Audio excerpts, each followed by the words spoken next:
When a 19-year-old began acting strangely, his friends became concerned about his unusual behavior.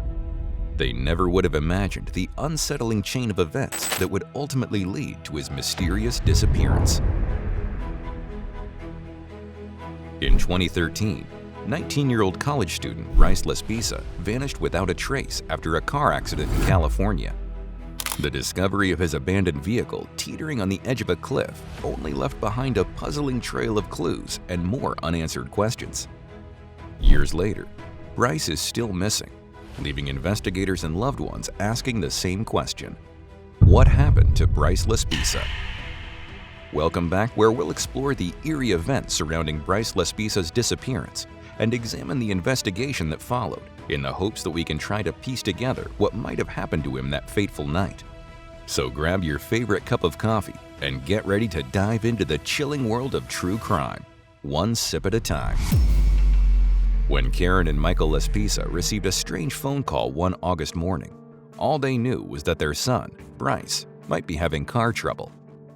What they couldn't have known was that Bryce Laspisa was in much more trouble than he bargained for. Bryce Laspisa was born on April 30, 1994, to parents Karen and Michael Laspisa in Springfield, Illinois.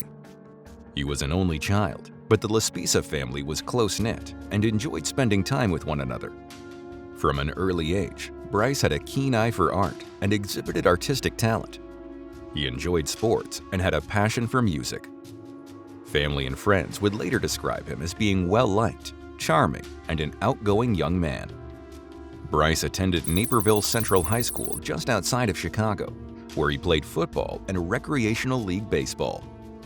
Growing up, Bryce had a lot of friends, and while like any teenager he did some partying, he was generally a good kid. He was well-behaved and got good grades in school.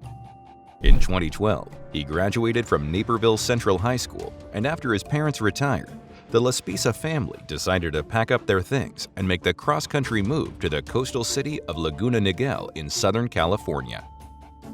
Not long after the move, Bryce left home and moved north to Chico, just 90 miles past Sacramento. He enrolled in Sierra College in Rocklin, where he majored in graphic and industrial design. Already a talented artist, Bryce began college with an impressive portfolio of work. During his freshman year, Bryce excelled academically and quickly began making friends there. He even started dating another student by the name of Kim Sly. They started dating only a few days after being introduced by a mutual friend. They did everything together, and their friends described them as a really happy couple. Bryce also formed a close relationship with his roommate, Sean Dixon. The school year went smoothly, and he ended it with good grades and a new group of friends. As the year came to a close, Bryce was looking forward to going home and spending the summer with his parents after an amazing school year. That summer, back at his parents' house in Laguna Niguel, Bryce made good use of his free time. He took an English class at a local college in the hopes of getting ahead in credits and graduating early. When he wasn't in class, he was spending quality time with his parents, enjoying the summer months before school started up again in the fall. Bryce's life was all going according to plan, and he had a bright future ahead of him. But that would all take a horrifying turn when Bryce returned to school. In late August 2013, Bryce started his sophomore year, and his friends couldn't help but notice a shift in his behavior. He had become less friendly, withdrawn, and even erratic at times, leading them to believe that he might have been suffering from depression. Bryce had begun drinking heavily on an almost daily basis and would become drunk every weekend. He also admitted to his roommate and girlfriend that he was taking the popular study drug Vyvanse. Vyvanse is an amphetamine-based narcotic and powerful stimulant that allows a user to stay awake for an extended amount of time. Typically prescribed to those who suffer from ADHD, a condition Bryce didn't have, it's a popular drug among college students as a way to help them get through their work. But the drug can also have severe side effects, including psychosis, depression, and mania. Bryce's drinking and drug use was unusual and out of character for him, but in only a short span of a few days, his behavior would become increasingly concerning. 3 days before his disappearance, Bryce broke up with his girlfriend via text message, claiming that she could do better off without him. It was a shock to his girlfriend Kim, because they hadn't been fighting or had any problems to warrant the sudden breakup.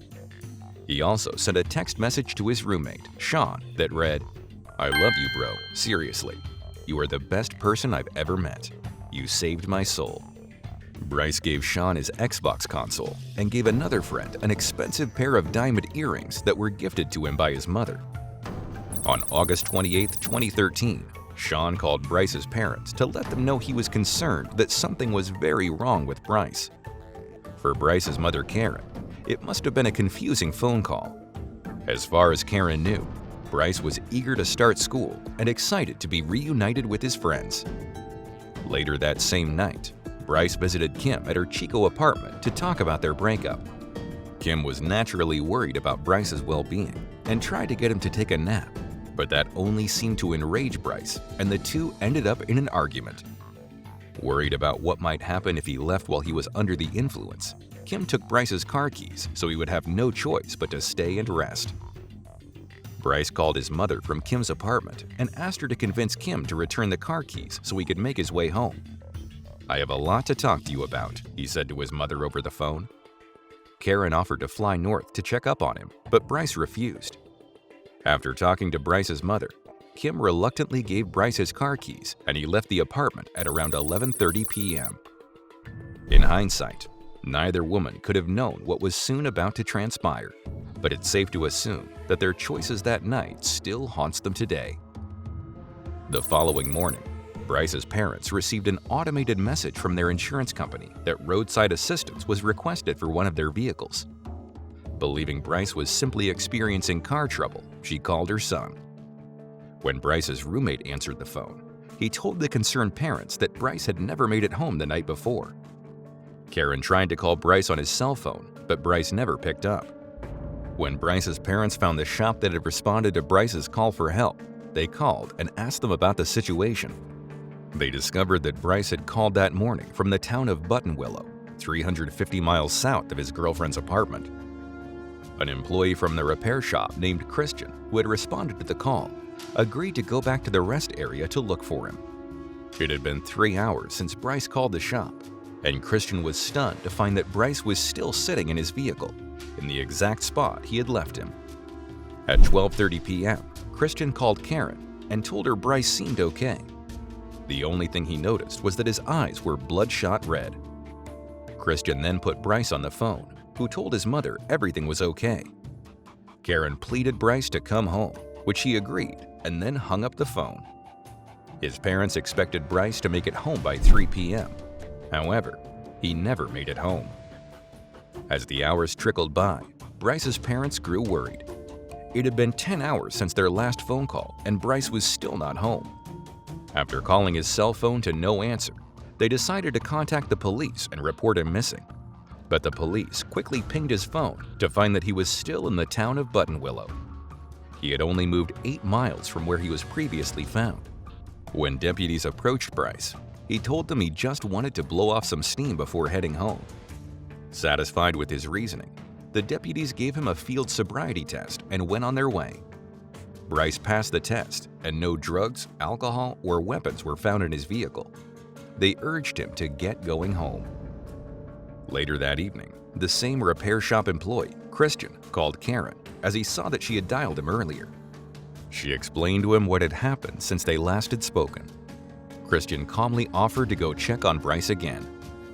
When he arrived at the area where Bryce was last seen, to his surprise, Bryce was still in the same spot. Once again, he told Bryce to go home to his worried parents. Finally, Bryce got on Interstate 5 and headed toward Laguna Niguel. Christian followed him for 30 minutes. He then called his parents to let him know Bryce was on his way home. At 2:09 a.m., Bryce called his parents to tell them that he was tired and was going to pull over to rest. At this point, Bryce would have been awake for a total of 24 hours. Both his parents agreed that he should pull over and get some sleep. That would be the last time his parents would ever hear from him again. On the morning of August 30th, 2013, at 8 a.m., the Laspisa's doorbell rang. The parents expected to see their son, but to their surprise, they found a California Highway Patrol officer standing at their door. The officers asked if they were the owners of a 2003 beige Toyota Highlander. The Laspisas confirmed that their son was the driver of the car. The officer then informed the couple that at 5:30 a.m. that morning, the vehicle was found flipped over and abandoned in Castaic Lake off an access road to the state recreation area about 2 hours north of the family's home. It appeared that the car was in a single-car crash and hurtled off a 25-foot embankment. The officer said the back window had been broken from the inside, which led investigators to believe Bryce was inside the vehicle at the time of the crash and pushed his way out of the car.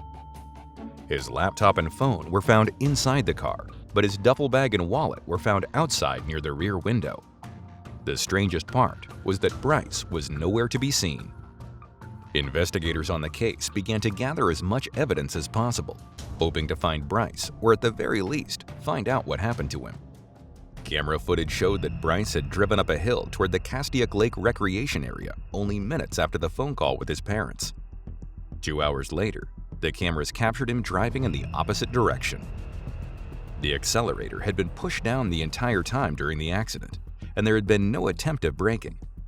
There was a very small amount of Bryce's blood found at the scene, indicating Bryce most likely did not sustain any major injuries. Police dogs were able to track Bryce's scent across a bridge to a nearby truck stop before the trail went cold. Over the following days, there were a few reported sightings of Bryce. One person claimed to have seen him hitchhiking near the Castaic Lake area, while another said they saw him wandering along a nearby road. But those reported sightings have never been confirmed, and despite an extensive search effort, including the use of drones and helicopters, Bryce has never been found. The Laspisa family has since hired a private investigator, and they continue to receive tips and reported sightings of Bryce. A few sightings have come from the town of Port Orford, but so far, those sightings have remained unconfirmed, and no further clues about Bryce's whereabouts have emerged. Theories about what might have happened to Bryce Laspisa have continued to circulate for years after his disappearance. Some believe that his erratic behavior was a direct result of his alcohol and drug use, and that it could have triggered a psychotic episode. Vyvanse withdrawals can also cause severe depression, and knowing that Bryce had given away his belongings in the days prior, investigators tend to believe that it's very possible he could have committed suicide. But the sightings of Bryce and his scent trail abruptly stopping near a truck stop lead others to speculate that Bryce could have gotten a ride from a trucker and started a new life with an entirely new identity. If that's true, what could he have been running away from? Bryce Laspisa was a bright 19-year-old college student who had everything going for him. The people closest to him saw his behavior slowly change until he was almost unrecognizable. The investigation into his mysterious disappearance has gone completely cold, and with no solid leads, his loved ones are left devastated by the unanswered questions. Was it suicide? Or did Bryce willingly choose to leave his life behind? And is it possible that there's more to this story than meets the eye? Let us know your thoughts below.